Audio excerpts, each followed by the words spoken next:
জয় মা তারা।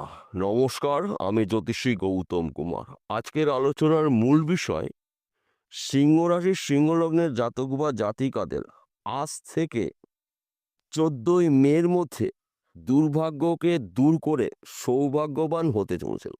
আপনি যদি সিংহ রাশি অথবা সিংহলগ্নের জাতক বা জাতিকা হয়ে থাকেন, তাহলে এই ভিডিওটি না কেটে না স্কিপ করে সম্পূর্ণ দেখার চেষ্টা করুন। কেননা এই ভিডিওর মধ্যে আমি আপনাদের এমন কিছু গুরুত্বপূর্ণ বিষয় জানাবো, যদি এই গুরুত্বপূর্ণ বিষয়গুলো আপনার আগের থেকে জানা থাকে, তাহলে আপনি যা আয় উপার্জন করবেন চোখে পড়ার মতন।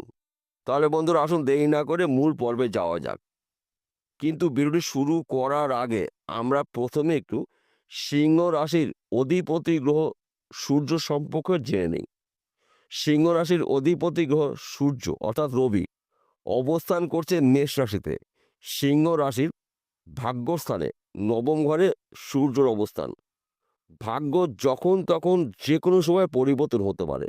তাছাড়া সিংহ রাশির লক্ষ্মীনারায়ণ রাজযোগের প্রভাবে মা লক্ষ্মীর কৃপা আশীর্বাদ পেতে চলেছেন।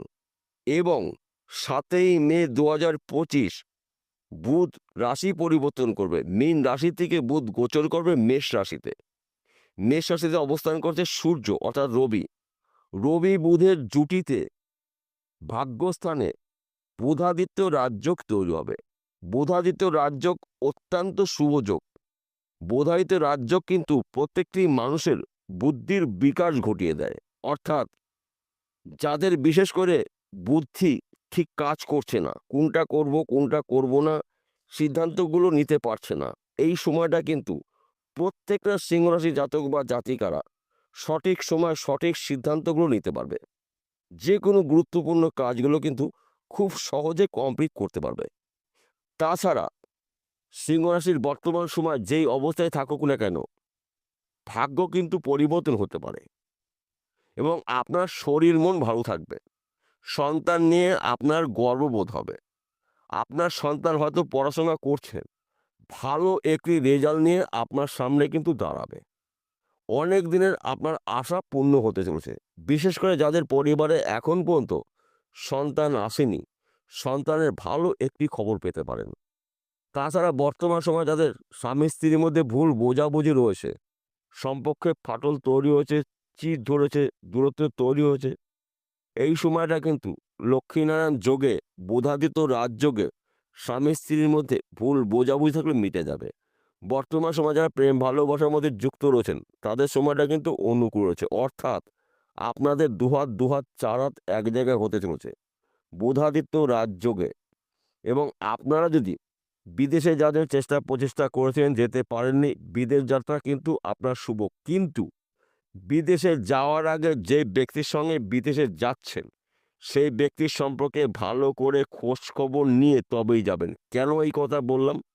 আপনার জীবনে অথবা আপনার রাশিতে শনিদেবের ঢাইয়া চলছে বর্তমান। তাই এই সময়টা কিন্তু কোনো ব্যক্তিকেই চোখ বুজে বিশ্বাস করা যাবে না। আপনার মধ্যে ধোঁকা হতে পারে। তাই এই বিষয়গুলো কিন্তু আপনার সবসময় যেন মনে রাখতে হবে। কিংবা আপনি হয়তো ব্যবসা করছেন, ব্যবসা ভালো চলছে না, এই সময়টা কিন্তু আপনার ব্যবসা ঝড়ের গতিতে চলবে। আয় উপার্জন বাড়তে চলেছে। যোগাযোগ মাধ্যমটা কিন্তু এবার কিন্তু আপনাদের বাড়তে চলেছে। তাছাড়া ওই ব্যবসা চলাকালীন আপনি কিন্তু ফটকা কোনো বিজনেস শুরু করতে পারেন। একাধিক জায়গা থেকে আর্থিক উন্নতি করার সুযোগ পাবেন। যা নাকি সম্পূর্ণ বলে শেষ করা যাবে না। তাছাড়া আপনি হয়তো ব্যবসা করবেন, কিন্তু কোথায় করবেন, কার সঙ্গে করবেন, কোন ব্যবসা করবেন, সিদ্ধান্ত নিতে পারছেন না। এই সময়টা কিন্তু আপনার ব্যবসার সিদ্ধান্ত নিতে পারেন। এবং আপনি হয়তো চাকরির জন্য চেষ্টা প্রচেষ্টা করেছেন, চাকরির একটি ভালো খবর পেতে পারেন। কিংবা আপনি চাকরি করছেন, অফিসের সমস্যাগুলো মিটে যাবে এবং পদে উন্নতি রয়েছে, সম্মান প্রাপ্তি রয়েছে। চাকরির ক্ষেত্রে আপনাকে বিদেশে যেতে হতে পারে। তাই এই শুভ সময়টাকে আপনারা অবহেলা অপচয় না করে আপনাদের গুরুত্বপূর্ণ কাজগুলো শুরু করতে পারেন। গুরুত্বপূর্ণ কথাবার্তাগুলো এই সময়টা আপনারা আলোচনা করতে পারেন। একাধিক জায়গা থেকে আপনাদের শুভত্বগুলো অপেক্ষা করছে। তার পাশাপাশি আরেকটি কথা বলছি, আমি প্রত্যেকটা ভিডিওতে বলি, আজকেও বলবো। দেখুন বন্ধুরা, জীবনে উন্নতি করতে হলে প্রথমত আপনার ধৈর্য রাখতে হবে। আপনার চেষ্টা চালিয়ে যেতে হবে এবং পরিশ্রমের মাধ্যম দিয়ে কিন্তু আপনি সফলতা অর্জন করতে পারবেন। এই কটি গ্রহ শুভ অবস্থায় রয়েছে তার বলে এইটা নয় যে গ্রহরাই সবকিছু করবে। আপনার বাধা বিঘ্নগুলো নাশ করবে। কর্মক্ষেত্রে সফলতা নিয়ে আসবে, সম্মান প্রাপ্তি করে দেবে। কিন্তু উন্নতি করতে হলে কিন্তু আপনাকেই পরিশ্রম করতে হবে। এইবার আসুন কোন বিষয়ে আপনাকে সতর্ক হতে হবে। বিশেষ করে আপনি যদি যানবাহন চালান, গাড়ি সাবধানে চালাবেন, রাস্তা দেখে পারাপার হবেন এবং এই সময় চলাকালীন কারো সঙ্গে তর্ক বিতর্কের মধ্যে অংশগ্রহণ করবেন না। কোনো ধরনের ঝুট ঝামেলার মধ্যে যাওয়া যাবে না। কারণ আপনার রাশিতে শনিদেবের ঢাইয়া চলছে। কিছু বিষয় আপনাকে একটু এড়িয়ে যেতে হবে, কিছু সাবধান হতে হবে। তাছাড়া প্রতিদিন ঘুমের থেকে উঠে সূর্য প্রণাম করে আপনার দিন শুরু করবেন এবং প্রতি শনিবারে নিরামিষ আহার গ্রহণ করার চেষ্টা করবেন, চুল দাড়ি নখ কাটবেন না। তার পাশাপাশি আরেকটি কথা বলছি, আপনাদের ভালোর জন্য আপনারা খুব সহজে যেন বুঝতে পারেন তার জন্য এই কথাটা বলছি। আপনার জন্মকুণ্ডলী অভিজ্ঞ জ্যোতিষীদের বিচার করে নিন। যদি আপনার জন্মকুণ্ডলীতে সূর্য, বুধ, শুক্র, রাহু এই ৪ টি গ্রহের মধ্যে ১ টি বা ২ টি গ্রহ যদি দোষযুক্ত থাকে, তাহলে কিন্তু আপনার কর্মক্ষেত্রে বাধা সৃষ্টি হতে পারে। যখনই বাধা সৃষ্টি হবে তখনই কিন্তু আপনার মধ্যে জ্যোতিষ সম্পর্কে ভুল ধারণা হতে পারে। তাহলে আপনাকে কি করতে হবে? প্রথম আপনার জন্মকুণ্ডলী অভিজ্ঞ জ্যোতিষীদের বিচার করে নেবেন।